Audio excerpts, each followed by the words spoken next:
This video is sponsored by my day job. All views and opinions are my own. Likes and subs are appreciated, but don't hit the notification button. Does anybody actually even do that? Seems annoying. Don't do that.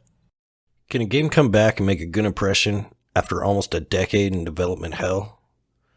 Well, that's what we're going to look at today with some impressions of Dead Island 2. Let's get into it.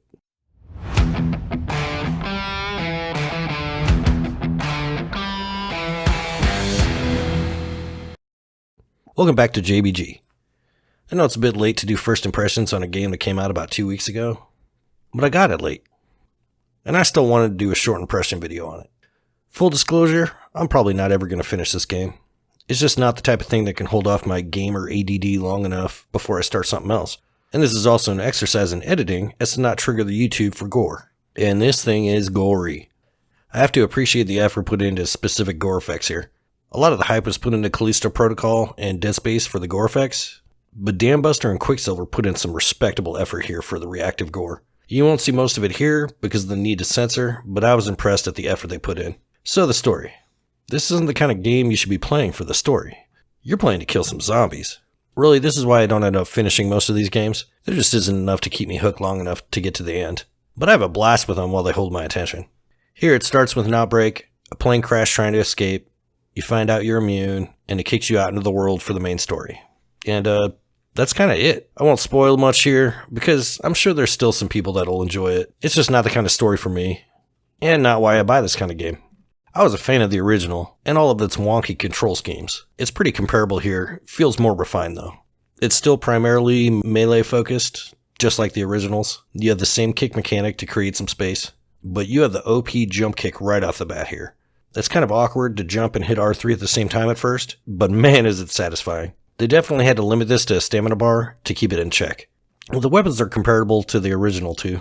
There's just more crunch to it here, especially when you start modding and upgrading your weapons, similar to the first ones. They can get pretty crazy, as we expect for this genre. You'll get some guns a bit later, but let's be real, that's not why any of us are here. We're here to hit some zombies in the face with an electric machete. I say, it's about time we send these party crashers back to hell.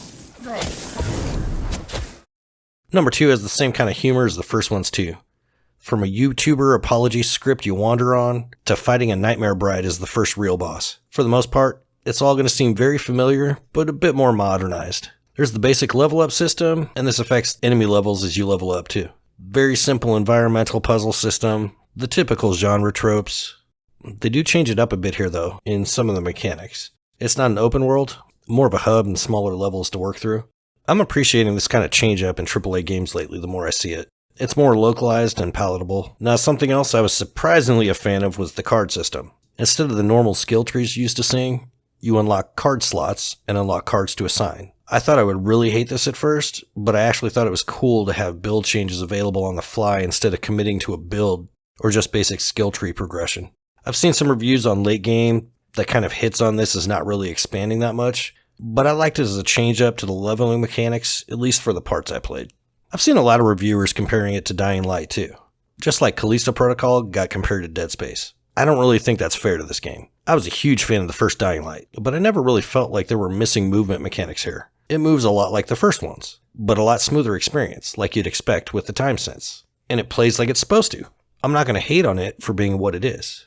And on that note, I ran into almost no bugs during my playtime, and it was still on the day 1 patch. This is on PS5 though. I heard a lot of issues with the PC port, but on PS5 I didn't have almost any stutter and 0 crashes the first 10-ish hours. This isn't something that's going to blow your mind or a story that's going to stick with you after you move on to the next game. This is something that if you go into it knowing what it's trying to be, you're going to have a lot of fun with it. If you're expecting more than the campy style zombie killing sim, you're going to be rightfully disappointed. I would say on the other hand, if this isn't the kind of game you know you're going to love, maybe wait for a sale. I don't mind paying full price for something like this when I have the money laying around, but that doesn't mean it's necessarily worth the full price tag either. This is obviously going to be different for everybody. They weren't really taking any risks here, but I like it for what it is. It's the same campy style zombie game that we all expected. But if that's your kind of thing, and you know what you're getting into, you might see it as worth the full price. It's really going to come down to everybody. But for my time spent with it, I had a blast with it. Until next time. What? Toodaloo, motherfucker. Hey.